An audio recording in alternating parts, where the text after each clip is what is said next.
نحمده ونصلي على رسوله الكريم. أما بعد فأعوذ بالله من الشيطان الرجيم. بسم الله الرحمن الرحيم. إنما يخشى الله من عباده العلماء.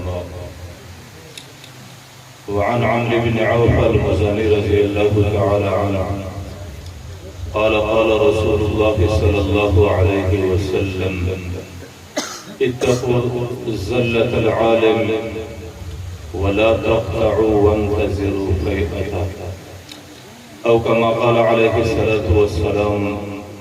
آمنت بالله صدق الله مولانا العظيم وصدق رسوله النبي الكريم ونحن على ذلك من الشاهدين والشاكرين والحمد لله رب العالمين. محترم حاضرین،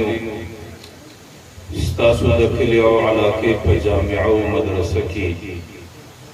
د حفاظ کرامو د دستار فضیلت مجلس دی. علماء کرام راغلي دي، درانه عظیم شخصیات راغلي دي او د علاقې دیندار مسلمانان راغلي دي چې د کومو بچانو پر سر نن د فضیلت دستار شول کیږي، د هغې په ویاړ د هغې د حوصله افزایۍ په خاطر باندې نن دا محفل روان دی. دا ستاسو د علاقې هغه مبارک بچي دي چې ستاسو په دې علاقه کې به څومره بچان وي، په کورو کې به څومره وي، په دې لارو کوڅو کې به څومره وي، په اسکولو مکتبو کې به څومره بچان وي، لیکن په دې ټولو کې الله تعالی انتخاب د دغه بچانو د قرآن د تحمیل دپاره کړی دی چې دا به قرآني حافظان وي، دا به د پیغمبر علیه السلام د ګدۍ جانشینان وي، او دا به په مستقبل کې د امت درانه رهنمایان وي، او دا به د امت قیادت کوي، او دا به د امت دینی رهنمایي کوي. نو زه دې بچانو ته مبارکي وایم، د دې مور و پلار ته مبارکي وایم، او د دې ټولو خاندانو نسل ته مبارکي وایم، او د الله څخه دعا غواړم چې الله تعالی دې داسې بچان کړي چې د مور و پلار د سترګو خنکوالی، چې مور و پلار ورته ګوري د دې په زندګي سترګې خنکي. الله دې داسې بچان کړي چې د دې په ژوند باندې، د دې په کردار او په عمل باندې د مور و پلار زړونه خوشحاله وي، چې په کومه قبیله او قوم کې دي، په کومه سیمه او علاقه کې دي. الله تعالی دې د قوم او قبیلې او د سیمې او د علاقې دپاره د عزت، د فخر، د سرخرویۍ او د دې بې سرپرسته امت دپاره د هدایت ذریعه وګرځئ. محترمو، زما څه مخکې حضرت تاسو ته د قرآن کریم او د حفاظو پر فضایلو باندې تفصیلي وینا وکړه. د جمعې مبارکه ورځ ده، که څه ستاسو علاقه کې د جمعې لمونځ هم ډېر دلته دې کلي کې به شاید نه وي، خو ما صرف ستاسو حضور کې د پیغمبر علیه السلام یو حدیث پیش کړی چې هغې کې یو 3 جملې دي. پیغمبر علیه السلام د معاشرې عامو انسانانو ته دا ویلي دي، او دا یو وصیت پرېښی دی چې تاسو به د علماو سره څنګه زندګي کوئ. ستاسو په معاشره کې به علما کوم خلک دي، ستاسو په معاشره کې به ستاسو د علماو سره څنګه زندګي، او ستاسو په معاشره کې د علماو سره تعلق در کومه حده پورې. چونکې د پیغمبر علیه السلام وینا ده، او د پیغمبر علیه السلام ارشاد او تعلیم دی، او د پیغمبر هر وینا، هر ارشاد او تعلیم زموږ او ستاسو دپاره یو خزانه ده، او زموږ او ستاسو دپاره د هدایت یو نمونه ده. د دې روایت راوي حضرت عمرو بن العوف المزني دی رضی الله تعالی عنه. زه دا منم علما ناست دي چې دا روایت سند کې به خود لږ ضعف وي، لیکن د دې هم معنا ډېر روایات راغلي دي، د هغې په خاطر باندې دې سند ته ډېره تقویه او دا رقم دا سند او دې حدیث ته ډېر مضبوطوالی او ډېر قوت حاصل دی. زه یو ځل د دې حدیث سره ترجمه پیښوم، د هغې څه وروسته د حدیث 3 جملې دي، پر دې هره یو جمله باندې 2 خبرې کوم. بس د حدیث ظاهري ترجمه دا د پیغمبر علیه السلام وایي: اتقوا زلة العالم تاسو د عالم د خطا سا د عالم د ګناه سا د عالم د شویدو سه به تاسو ځان ګورئ. یوه جمله او دویمه جمله پیغمبر علیه صلات وسلام دا ویلې ده ولا تقطعو د عالم سره به تعلق نه ختموئ. او دریمه جمله پیغمبر علیه السلام دا ویلې ده وانتظروا فیئته تاسو به د یو عالم دپاره دعا کوئ او د عالم د برته راګرځېدو و هدایت ته د راتلو به انتظار کوئ او د الله تعالی څخه به دعا غواړئ چې الله تعالی دغه عالم درته هدایت ته راولي. بس دا درې خبرې دي. د دې اولې خبرې مطلب څه دی چې اتقوا زلة العالم د عالم د ښویېدو څخه به ځان ګورئ. د دې معنا محدثینو دا بیان کړې ده که چیرې په یو کلي او په یو علاقه کې په یو انساني معاشره کې یو عالم زندگی ولري او تا ته ښه در معلومي چې دغه عالم په کوم عمل کې دی دغه عمل ګناه ده یعنې د عالم په دې ګناه اخته دی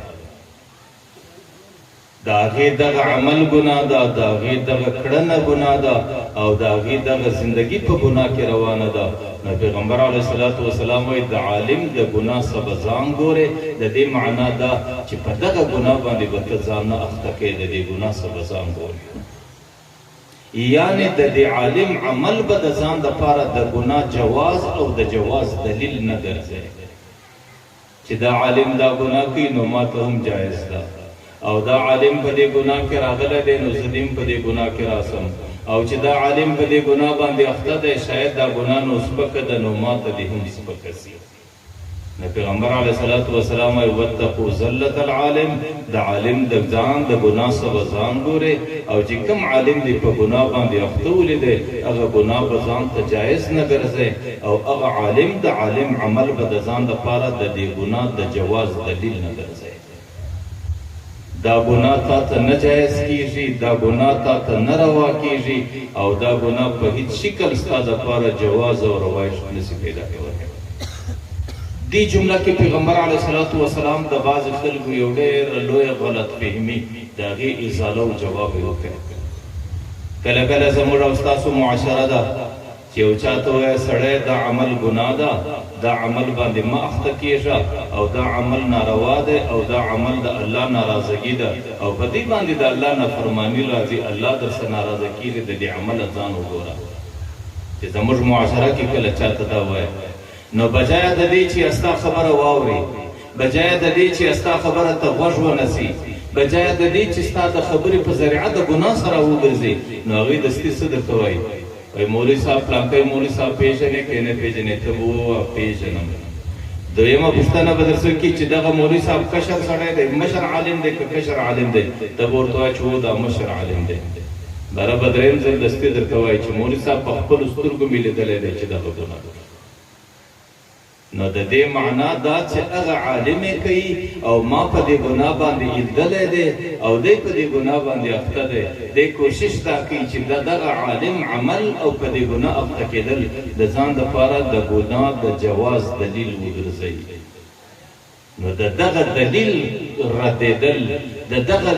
دلیل قطع کېدل د دغه دلیل جواب پیغمبر علیه الصلاة وسلام په دې جمله کې پیش کړي واتقوا زلة العالم د عالم د ګناه څخه ځان ګوره.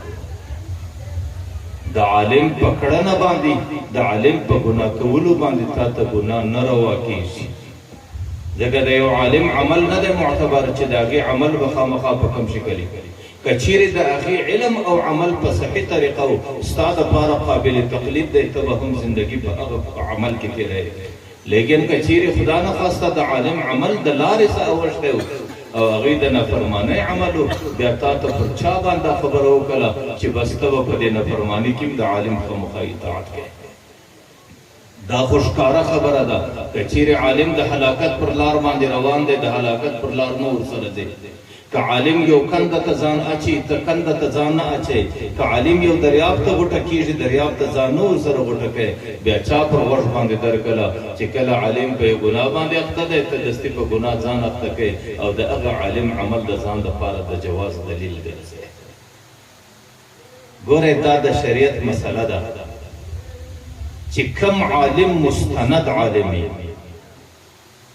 او هغې ته الله تعالی د خپلو صفاتو د خپل علم یې ورکړی دی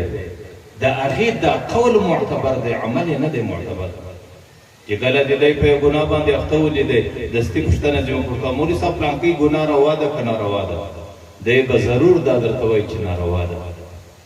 او چې کله دا درته وایي چې ناروا ده بس د ده د خولې د دې قول ته مکلف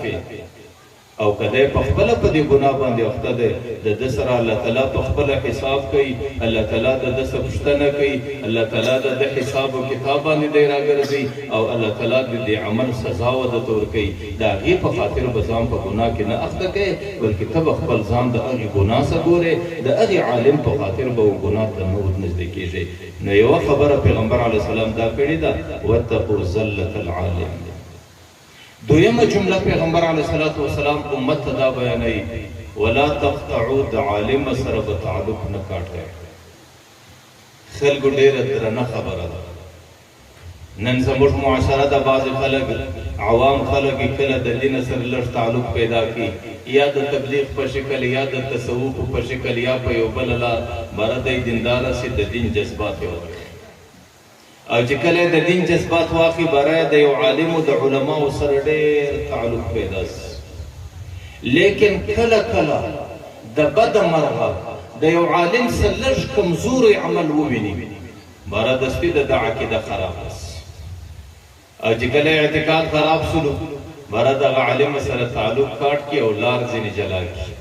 اخر په دې مجلسو کې بره د دې عالم کرار غیبت شروع کړي او غیبت چونکې ګناه ده پر یو خاص حد باندې نه درېږي بره کرار د ګردو علماو غیبت روان کړي یاره ملایان خو داسې خلک دي موږ په کم نظر ورته وکتل دوی څنګه خلک دي د علماو غیبت روانول او په هر مجلس کې د علماو کردار خوشي کوي د علماو کردار خرابوي او خلکو دا درته وایم د خدای په ذات قسم هغه بدترین عمل دی هغه بدترین جرم دی هغه بدترینه خطا ده چې ډېر ځله سړی بې ایمانه د دنیا تېروي تاسو علما وګورئ علماو لیکلي دي دوې ژبې هغې ته الله تعالی ډېر ځله پر حالت د زکندن د کلمې توفیق نه ورکوي یوه د هغه بچي ژبه ده چې هغې د مور و پلار په ازار کې استعمال شوله چې په کومه ژبه باندې پلار ته تیزه خبره وسي او د هغې په خاطر د پلار د زړه درد وکړي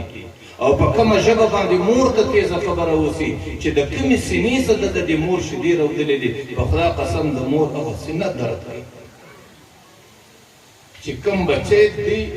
د سینې په شیدو باندې لوی کړی دی هغه بچی د نوجوانۍ په حالت کې د مور ته تیزه خبره وکړي کله د پلار ته تیزه خبره وکړي په دې باندې د پلار زړه دردېږي او د مور سینه دردېږي هغه ژبې ته الله تعالی علماو لیکلي دي چې دا سزا الله تعالی ورکوي هغه ژبه ته الله تعالی پر حالت د زندن د کلمې توفیق نه ورکوي څومره بدمرغي ده څومره لویه بدبختي ده زندگی میں په اسلام کی تیره سولا پلار میں مسلمانو مور میں مسلمانو خاندان میں مسلمانو لیکن چې آخرنۍ ګړی د دنیا د رخصت رالی او زه قبر ته وشوه کېږم زما ژبه د کلمې د شهادت څه بنده ده او زه بغیر د کلمې د شهادت قبر ته ورغوټه کېږم څومره درنه خبره ده خلکو نو یو هغه ژبه چې هغې د مور و پلار په آزار کې استعمال سي هغه ژبه ته الله تعالی پر حالت د سکندن د کلمې توفیق نه ورکوي او دویم هغه ژبه چې د علماو په وینو باندې ولړل سي ځکه د مسلمان غیبت کول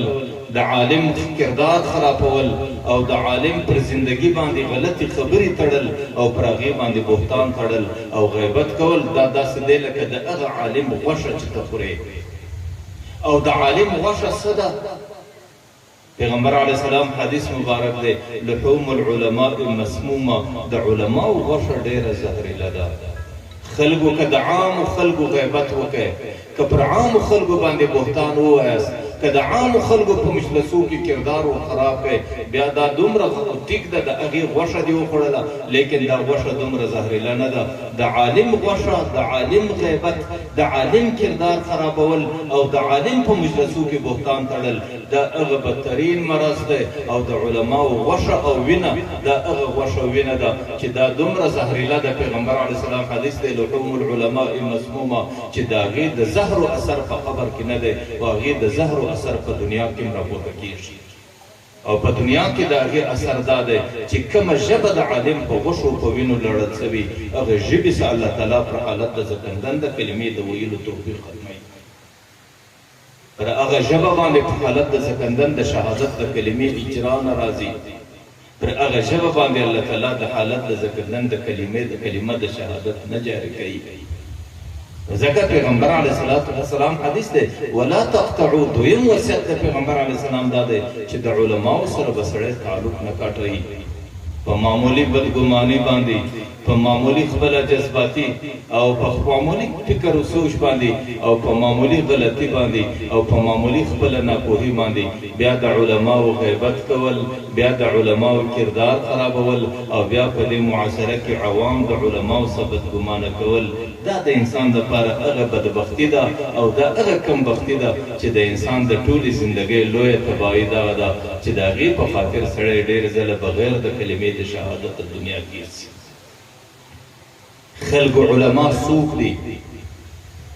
عالم ستا غوندې د غوښو د پوسته څخه جوړ انسان دی.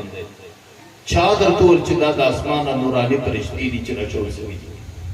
د هغې هغه جذبات دي چې ستا کم جذبات دي، د هغې هغه نفسانیات دي چې ستا کم نفسانیات دي، د هغې هغه خواهشات دي چې ستا کم خواهشات دي، د هغې هغه ضروریات دي چې ستا کم ضروریات دي. د هغې سره شیطان ورسره دی، د هغې سره نفس ورسره دی لکه ستا سره چې شیطان و نفس ورسره دی. او هغې په دې امتحاني دنیا کې روان دی لکه متج کې روان یې. بیا که د نفس په دوکه باندې، بیا که د شیطان په وسوسه باندې د هغې په زندګي کې لږ کمزوري راسي یا د هغې څه یو غلطي وسي یا د هغې څه یو ناوړ عمل وسي، بیا د هغې غیبت کول او د هغې په غیبت باندې خپله زندګي خرابول او د هغې په غیبت باندې خپل آخرت بربادول او د هغې په غیبت باندې خپله د آخرت ټول منازل سره ګډوډ کول. خلکو دا د انسان دپاره ښه خبره نه ده، دا د انسان دپاره د دانایي خبره نه ده. بجای د دې چې د هغه عالم غیبت کوې، بجای دا مولانا خو یې بشپړه خبره به دا خبره لږ واورې، دا ملګري ته یو څپې کښېنه بیا به زم ته ژایم بس دې کښېنوه یا وباسه مجلس سره یو کې مجلس ته یا یې وباسه یا یې کښېنوه څه بله خبره نه پوه شو. نو ما درته ویل که چیرې د نفسو د شیطان په خاطر باندې د یو عالم څه لږ کمزوری عمل وسي نو خپل آخرت په هغې باندې مه خرابوه. خپل زندگی آخرنۍ خاتمه د شهادت د کلمې څخه د هغې په غیبت باندې، د هغې په بهتان باندې یا د هغې په متعلق په بده وینا باندې خپله ژبه او هغې د شهادت د کلمې څخه مه محرومه کوه، بلکې د هغې دپاره ښه خبره دا ده چې هغې ته دعا وکړه. څنګه دعا وکړه؟ یا الله دې عالم ته چې دین را رسېدلی دی، یا الله د دې عالم په ذریعه را رسېدلی دی. پیغمبر علیه السلام ټوله زندګي درویشت کاله ختمه کړې د نبوي زندګي، اوس د دې دین د را رسېدو 1400 کاله کړي دي. ایا دا دین چا را ورسوی دا 1400 کاله به؟ الله تعالی په هر عصر کې په هر زمانه کې د دغسې بچانو انتخاب کوي چې هغه بچان بیا دغه عصر حافظانې، هغې د دې عصر عالمانې، هغې د دې عصر دیني رهنمایانې، هغې ته الله تعالی داسې همت ورکړي خپل ماشوموالی هم په خدا قسم پر دې دین باندې ستړی کړي او قربان یې کړي، خپله ځواني او د ځوانۍ خواهشات هم در دې دین قربان کړي او خپل کور او د کور راحت او زندګي هم ډېر ځله در دې دین قربان کړي. ما او تا په سترګو باندې په دې افغانستان کې ولیدل چې په خدا قسم اخر یې خپل سرونه هم در دې دین قربان کړي. یو پتنګ هغې که پر اور باندې عاشق دی په دومره شوق اور ته والله په ورغورځېدی لکه دغه بچان چې چا انتخاب د الله د دین لپاره کړی چې هغې په څومره شوق د دې کفارو اورو ته وغورځېدو. هغې خپله غوښې په هوا کې سره والوځولې، د هغې د تکبیر چیغې په اسمانو کې ارامېدې، د هغې غوښې د کاڼو د مځکو سره ټولېدې. ایا پر څه باندې هغې کور نه درلودی، هغې په زندګي نه پوهېدل، هغې د دې ژوند خوند نه ولیدلی، ای هغې قوم و قبیل نه درلودی، ای هغې وطن و مځکه نه درلوده. صرف څو چې د هغې انتخاب الله تعالی د دین دپاره کړی او د هومره همت او د هومره غیرت او د هومره د دین د حفاظت جذبه الله تعالی په هغه بچانو کې ایښې زما او ستا دپاره خو د عین الیقین خبره ده نور خلک که قصې کوي که خبرې کوي او که د وخت واقعې راته بیانوي ما تاسو په خدای قسم په عین الیقین په سترګو باندې ولیدلې نو ځکه که چیرې د نفسو د شیطان په وسوسه او په دوکه باندې یو عالم کې لږ خرابي ووینئ بجای د دې چې یا غیبت کوئ بجای د دې چې یا د هغې څه نفرت کوئ بجای د دې چې یا د هغې کردار خرابوئ یا بجای د دې چې عامه معاشرې خلک پر هغې بدګمانه کوئ دې عالم ته دعا وکئ یا الله دا هغه سړی دی چې د دې په ذریعه باندې زما نسلونو ته اسلام را رسېدلی دی یا الله زما په غوږ کې اذان دې سړي کړی دی زما د پلار د جنازې لمونځ دې کړی دی یا الله ما ته نکاح دې سړي را تړلې ده او زه د دین په احکامو باندې دا سړي پوه کړم خدایا که د شیطان په وسوسه د دین په وسوسه په دې امتحاني دنیا کې په لږ خطا کې راغلی دی یا الله دغه عالم د دې خطا څخه محفوظه کړه او یا الله دغه عالم د دې ګناه سره وګرځوه یو فائدہ به په دې کې دی چې نفس دعا مسلمان ته کول دا عبادت دی پیغمبر علیه السلام الدعاء مخ العباده د ټول عبادت مغز دی چې مسلمان دی کوي او که چیرې ستا په دعا باندې دغه عالم برته هدایت لارې ته رالی بیا چې دا عالم د دین څومره خدمتونه کوي د دې څومره شاګردان دي د دې څومره علمي او روحاني نسل د قیامته پورې رسېږي ته به په قبر کې ستا پلار به په قبر کې په خاورو باندې په یرې باندې بدل سوی لیکن د دغه دعا اجر او ثواب د قیامته پورې ستا قبرونو ته رسېږي نو ځکه ښه خبره دا ده چې بجای د دې چې خپل آخرت خرابوي او خپله ژبه د علماو په وینو باندې لړې او خپله خاتمه خرابوي او پر خپله خاتمه ځان د کلمې څخه محرومه کوي د هغې بجای ستا دپاره د نیکبختۍ خبره د سعادت خبره او ښه خبره دا ده چې دې عالم ته دعا وکړه چې یا الله دا زما د امت محسن دی یا الله دا د رسول الله د ګدۍ جانشین دی او یا الله تا انتخاب د دې امت د هدایت لپاره د دې بچي کړی دی او دا بچی د نفس و شیطان په دوکه او وسوسه کې راغلی دی یا الله د دې نفس د دوکې څخه راوګرځوه او زموږ د امت دپاره یې رهنما جوړ کړه څومره خوند به کوي او څومره عبادت به وګټې او د خپل پلار او د خپل قبر او د خپل خاندان د دې د قبرونو د راروانو منزلونو دپاره به الله تعالی څومره اساني در سره وکړي زکات د علماو په غیبت کې مرض خلکو دا ډېر بدترین مرض دی ډېر خلک بعضې خلک نن په مجلسو کې دا پیشن ګرځولی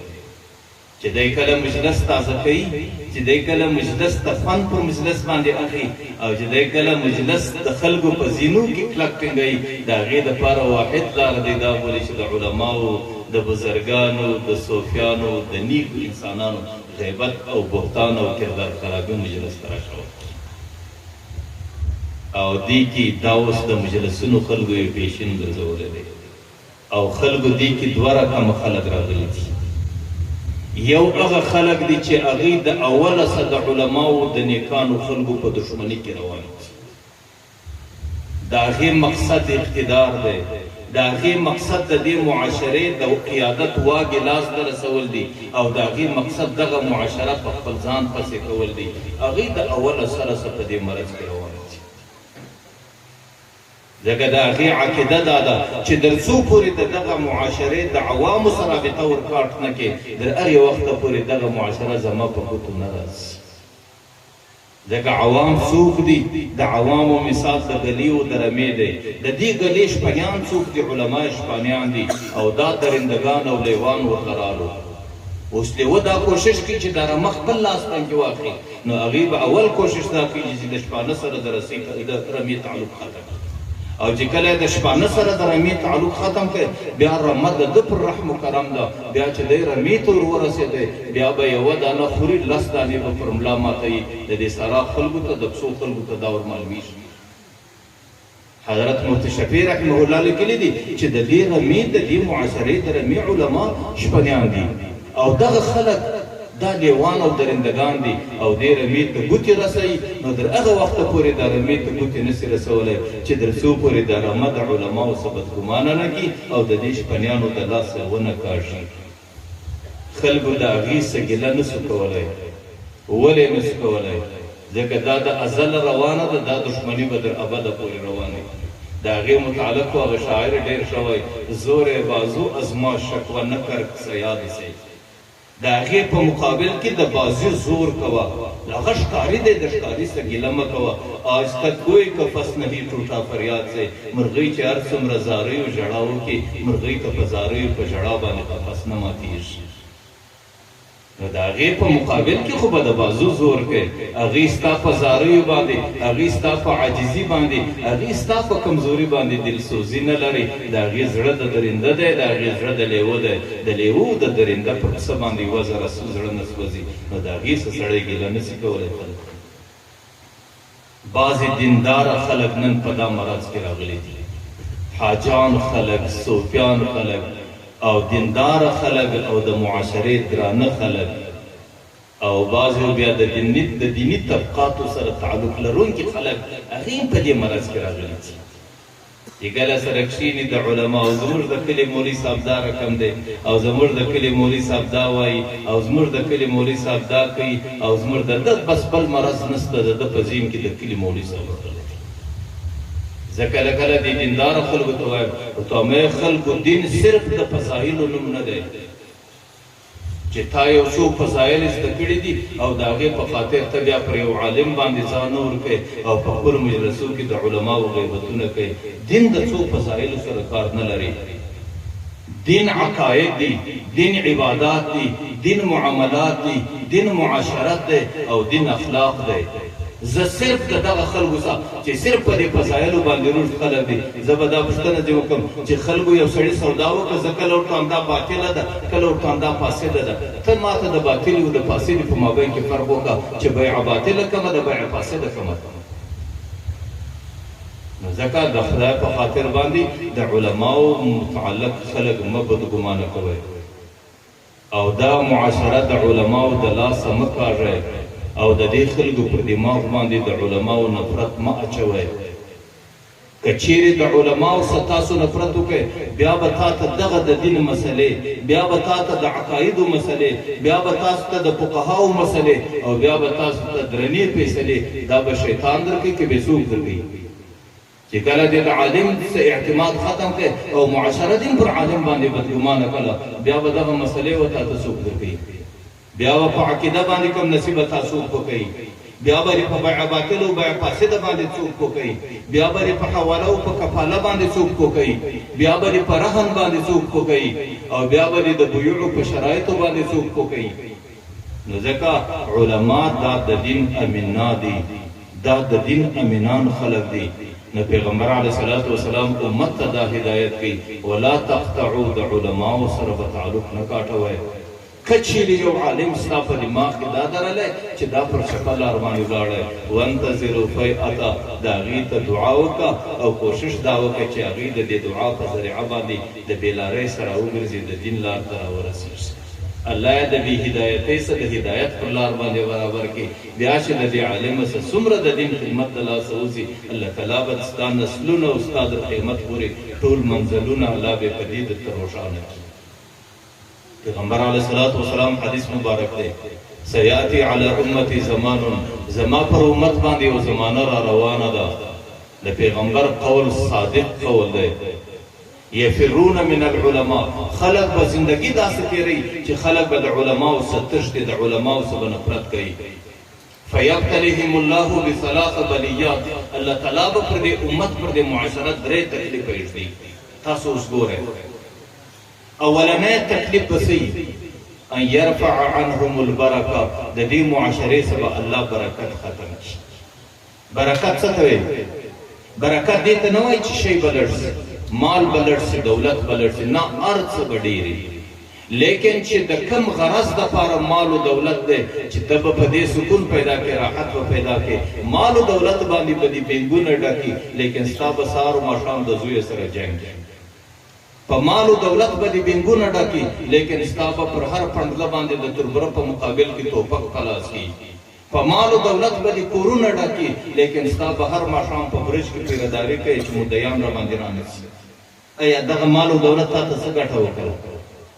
چې کله سترخان اوار کې قسمه قسم نعمتونه بور باندې پراته وي لیکن صاحب بهادر لاس وړلی نشي ځکه دی یا شوګر دی یا د وینې کولیسټرول دی یا دی په پلان مرض اخته دی یا دی په پلان مرض اخته دی دغه سترخانو دا نعمت تا ته څه ګټه وکړه د دې معنا دا چې الله برکت ختم کوي چې کله ماښام سي دی به په بهترین په کمره کې بهترین اسی به ورته لګېږي او دی به په ډېر آرام پلنګ په ډېر شوق باندې پروت وي لیکن صاحب بهادر به در سهاره پورې پرله اوړي دله به خوب نه ورځي اخر به د خوب راوستلو دپاره دی د خوب ګولۍ خوري او چې د خوب ګولۍ وخوړلې سهار چې دی راکښېني ټوله شپه یې په نشه کې تېره کړې ده د ده پر سر به داسې بوجي د شپې به بیده پر سر به یې داسې بوجي ته چې دا چتې په سر دغه پلنګ دته څه فایده وکړه دغه ایر کنډیشن دته څه فایده وکړه دغه بهترینې بسترې دته څه فایده وکړه دغه یخې هوا دته څه فایده وکړه نو اولنی مرض چې کله معاشره د علماو سره لرې سي اولنی مرض الله دا ورباندې ږدي ان یرفع عنهم البرکه الله به د معاشرې څخه برکت ختم کړي او دویم مرض الله تعالی دا ورباندې ږدي وان یسلط علیهم الظلمه الله تعالی به پر دې معاشره باندې حاکمان ظالمان مسلط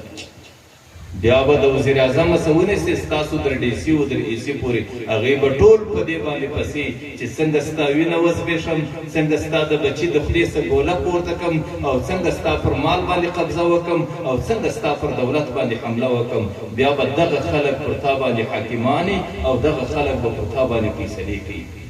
ای خلکو دغه اوس ما او ستا پر سر چې حاکمان دي په خدای قسم کس ما او ستا په ووټ باندې راځي د دې فیصله الله تعالی په اسمانونو کې کوي الله تعالی د دې معاشرې اندازه واخلي چې دا معاشره اوس د کوم حاکم لایقه ده چې د کوم قسم حاکمانو لایق وي الله تعالی انتخاب په اسمان کې وکړي دلته زما او ستا پر سر باندې غره باندې کېږي وان یسلط علیهم الظلمه ظالمان حاکمان ولې راځي په دې خاطر باندې راځي چې دا معاشره د علماو ازار سوي علماو ازارو هلې معاشره باندې به الله څنګه حاکمان وي پیغمبر علیه السلام قلوبهم قلوب الذئاب زړونه به د درندګان وي ولسانهم احلى من الشکر او ژبې به د شکرو خوږي نن دا زما او ستا پر سر چې څوک مسلط دي چې کله پر خبري رسنیو باندې راښکاره سي تاسو د هغې مجلس اورئ ته به دا وایې چې مور مې هم دغه د پلار مې هم دغه دی خیرخوا مې هم دغه دی همدرد مې هم دغه دی لیکن ظالم په خدای قسم نه زما او ستا پر وینه سرپه لري نه زما او ستا پر آرام سرپه لري نه زما او ستا پر دولت سرپه لري نه زما او ستا پر عزت سرپه لري نه زما او ستا پر دین سرپه لري نه زما او ستا پر قرآن سرپه لري دا ولې داسې کېږي ما درته ویل پیغمبر علیه السلام وایي دا به د علماو ازاري او درېیمه سزا الله تعالی دا ورکوي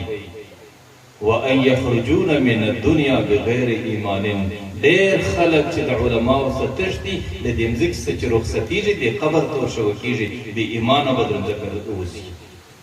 د دې دنیا څخه به آخره خاتمه بې ایمانه کېږي وان یخرجون من الدنیا بغیر ایمان د پیغمبر علیه السلام حدیث دی دلایل ابو نعیم تاسو وګورئ هغې دا روایت را نقل کړی دی چې بیا به د دې معاشرې څخه دا ظالم بغیر د ایمان نه رخصتېږي زموږ شامي دا مسله لیکلې ده من اداغی عبارت دا ده من ابغض عالما بغیر سبب ظاهر یو سړی بس اسی ناسته یاره د دې ملایانو سره مینه لګېږي د دې علماو سره مینه لګېږي چې کم څوک بغیر د سبب ظاهري ټیک ده د یو چا تربورګلوي ده یو چا ته شخصي نقصان رسولی دی هغه خو به خود د یو شخصي سړي سره به څه لري لیکن د بعضو بدبختانو دا عقیده یې وایي د دې ملایانو سره ډېره نه ده جوړه من ابغض عالما بغیر سبب ظاهر خیف علیه الکفر پر هغې د کفر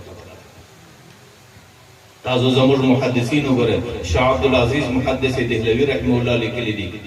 چې د عالم او د علماو اهانت کول د هغې سپکاوی او د هغې څخه نفرت کول دا موجب کفر حضرت مولانا رشید احمد گنگوهی رحمه الله څه لیکلي دي چې د کم چا زندگی د علماو څخه نفرت کې تېره شوه تاسو ورسئ قبرونه یې وشڼئ د هغې مخام به الله تعالی د قبلې څخه مخا اړولي تاسو ورسئ حضرت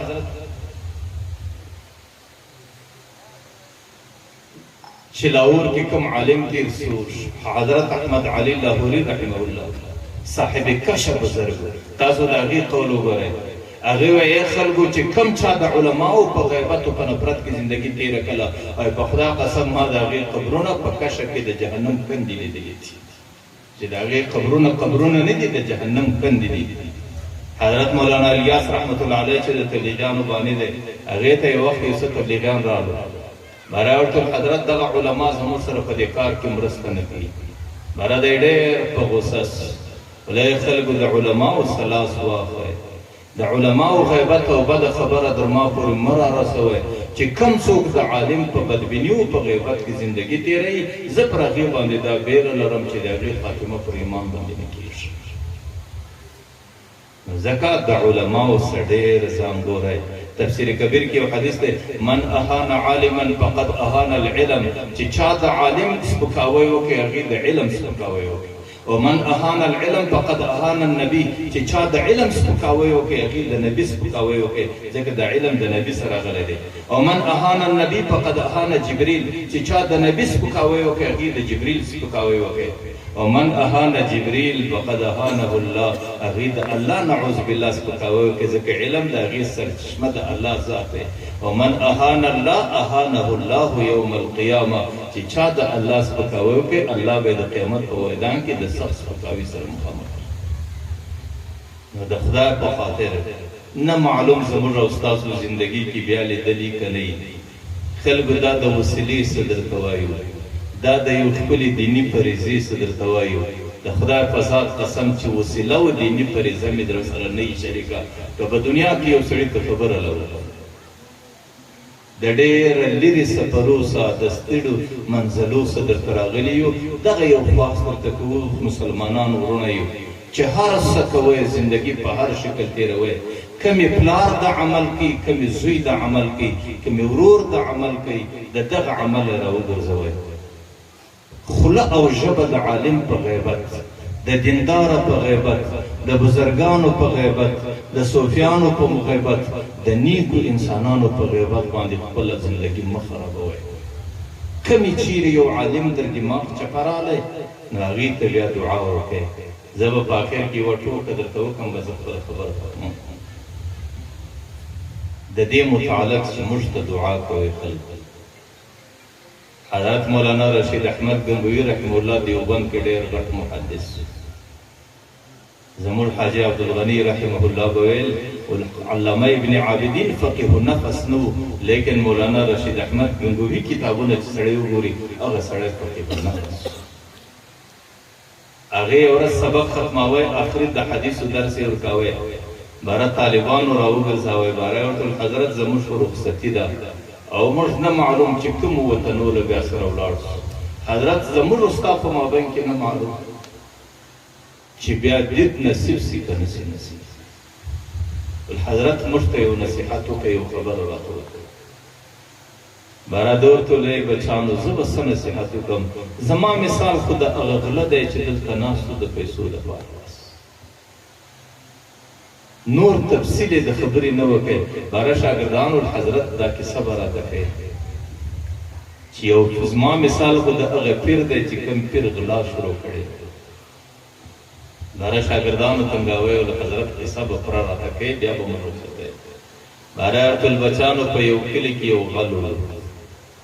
هغې د پیسو سره ډېره مینه وه ځکه غل چې غلا کوي ټوله د پیسو دپاره کې پیسې راټولولې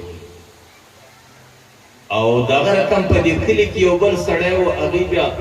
ځان پیر ټاکلی و چې زه پیر یم زه بزرګ یم زه ښه سړی یم تعویضونه یې کول خلکو ته یې دمونه ورکول هر څه یې ورکول. دې غله چې کله وکتل د هغه سړي چې هغه تعویضونو څاښتونه یې کول د هغې عواید ډېر زیات او په ډېره اسانه او خلک پیسې ورله راوړي پر لاس یې موچي. ده چې دې ته وکتل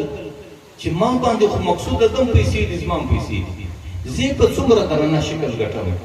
د خلکو پر دیوالو باندې وراوښتل او په نیمه شپه کې د خلکو پر کورو باندې ډاکې اچول د دې سره مرګ تړلی د دې سره بې عزتي تړلې د دې سره ګرفتاري تړلې چې دې سړي ته خدای څومره په اسانه ورسي. باره د ځانه سره فیصله وکړه چې د خپل مسلک پرېږده دا مسلک شروع باره یو دوه کلي پرېښول درېیم کلي راغلی باره یو کوچنی ځای خلاص کړي بورډونه یې ولګول اوازه یې سره جوړه کړله چې دلته داسې دروند پیر راغلی دی چې د اول تعویض سره یې د سړي ګردې خبرې سمې شي بیا خاص کر زنانې او بیا دا بوډۍ زنانې په خبرې شوي د دې ګرد عمر یا د لور مسله ده یا ګرد عمر د زوم مسله ده او د دې ګرد عمر د لور د خواش مسله ده بس ما د لور سره پلانکی دی کی پلانکی دی کی دا ګرد عمر دې لپاره تعویض غواړي زنانې ورباندې را شروع سوې تعویضونه شروع شروع او خلک ورباندې رالو او ډېر رشکش ورباندې جوړ شو د سړي هغه کاروبار او زندګۍ ډېره ترقي وکړه خلک ورته راځي لاسنیوی کوي چاته الله صمد ذکر وښیي چاته پلانکی ذکر وښیي سړی ناست دی مریدان ورباندې راټول دي او ذکرونه شروع شو چې کله ذکرونه څه زمانه وسولو په ذکر کې الله تعالی ډېر ښه تاثیر ایښی دی هغه مریدانو خو ذکر په ډېر اخلاص باندې کاوه هغې چې کله ذکر وکړي هغې الله تعالی بعضې مقاماتو ته د دې ذکر په برکت ورسول یو ورځ دوی سره ناست مریدان چې تاسو راسئ په عالمي کشف ته ورشوسو د صوفیانو خپله اصطلاح ده چې زه د کشف په مراتبو کې کومې مرتبې ته رسېدلی یم ته کومې ته رسېدلی بل کومې مرتبې دوی چې خپل مقامات وکتل چې یوې درجې ته رسېدلی څوک بلې درجې ته ما درته وویل هغوی خو په حقه طریقه ذکر کوئ او ذکر کې دا برکت او اثر شته برای راسه زموږ د پیر مرتبه وګورو چې پیر کوم ځای ته رسېدلی دی چې کله د پیر مرتبه وکتل د پیر د کشف په دنیا کې داسې وجود نه لري مانا سر حیران بعضو دا فیصله وکړه چې شاید پیر دونه لوړ تللی دی چې زموږ کشف نشي پسې رسېدلی نو آخر چې دا مسله خلاصه سو بره راغلو یو وخت حضرت ته کښېناستو چې حضرت موږ خو کشف او موږ خو دا مراحلې ټولې طی کړې لیکن ستا مقام زموږ نسو رسېدلی نه مې ولیدی نه مې پیدا کړه د هغه سړي باره پر دې ځای ډېر زړه درد وکړي پر دې خپل حالت باندې باره د سترګو اوښکې راغلې باره ورته ویل بچیانو زه خو یو حقیقت یو غل وم دلته ناست وم د پیسو دپاره او تاسو ته مې ذکرونه درښول او تاسو په اخلاص باندې ذکرونه وکړل او تاسو الله تعالی دې مقاماتو ته ورسولاست بهرحال بچیانو ولاړ سئ اوس بل ځای حقیقي تصوف پیدا کړئ حقیقي خلق پیدا کړئ او د نیکانو صحبت وکړئ ما او خپل کسب سره پرېږدئ بس زه دغسې وم خدای به غی کړی بهره دې مریدانو سوچ سره وکړئ بهره سره کښېناستو چې څه کوو بهره یې مشوره سره وکړئ چې دغه مقامات الله تعالی د دغه سړي په لار په نصیب په وجه موږ ته رانصیب او موږ ته دغه سړي ذکرونه راښولي دي د هغې ذکرو په خاطر موږ دې حد ته رسېدلي یو راسئ چې د دې سړي سره بې وفایي کړو یا مخ ځین اړوو د هغې بجای راسئ په اجتماعي شکل په اخلاص درته دعا وکړو الله تعالی به درته هم یو څه برکړي باره دعا ورته وکړله په ډېر اخلاص او په ډېره مینه او په دې جذبه چې موږ ته څه را رسېدلي دي د دې په ذریعه الله تعالی د هغې دعا چونکې پر اخلاص باندې وله په لږ زمانه کې هغه پیر ته هم الله تعالی ډېر لوړ مقامات ورکړو او د دین په صحیح او په حقیقي ترتیباتو کې راوست نو زه دې خلکو ته وایم چې موږ ته مه ګورئ موږ خو کمزوري خلک دي لیکن د خدای په خاطر دا درته ویلی سم چې نسل ته دې دین د دغه خلکو په ذریعه را رسېدلی دی د بچي په غوږ کې د اذان دغه سړي در کړی دی د پلار د جنازه دغه سړي کړې ده او نسل در نسل دې په دین باندې منور کړی دغه سپینو ګوټیانو دی نو که چیرې د یوه سپینو ګوټي څه لږ غلطیا وسي بجای د دې چې مخ ځینې اړی بجای د دې چې ځینې ځې بجای د دې چې نفرت ځینې کوي بجای د دې چې د هغې غیبت کوي هغې ته دعا وکړي چې الله دا دین د دې سړي په ذریعه ما ته را رسېدلی دی د نفس و شیطان په خاطر په ګناه کې راغلی دی الله د نفس و شیطانه څخه خلاص کا او پر حقیقي طریقه یې برابر کا بیا به ستاسو دعا زموږ دپاره ډېره کارآمده موږ هم انسانان یو علما د نفس و شیطان ملګري یو نفس مې په دې وینه کې را سره دی لکه پیغمبر علیه الصلاة والسلام وایي ان اعدى عدوک نفسک التي بین جنبیک او شیطان په دې اړخو کې نفس را سره دی او په دې رګو کې شیطان را سره دی ان شیطان یجری من الانسان مجردم نفس شیطان مرتم دوکه راکوي وسوسه راکوي په ګناه مې اخته کوي لیکن الحمدلله د معاشرې سره د هغه علماو احسان کړی دی که چیرې د علماو سره یو کمزوري اوسي بجای د دې چې معاشره پر بدګمانه کوئ او بجای د دې چې په هغې په غیبت خپل آخرت خرابوئ د هغې دپاره دعا کوئ زموږ دپاره دعا کوئ الله تعالی دومره مهربانه ذات دی ستاسو دعا به زموږ په حق کې قبوله کړي زموږ محنت او خدمت به ستاسو په حق کې قبول کړي الله تعالی به موږ او تاسو دواړو ته په آخرت کې جنتونه راکړي الله تعالی دې دغه بچان د مستقبل ګلان کړي چې د دې په خوشبویي باندې ټوله فضا معطره وي الله دې د مستقبل قرآني څراغان کړي چې په رڼا یې ټوله دنیا منوره وي الله دې مور و پلار الله دې ټول خاندان او قبیل د دې بچانو په ذریعه باندې د جنت الفردوس مستحقین لایقین کړي الله دې دغه اداره او مدرسه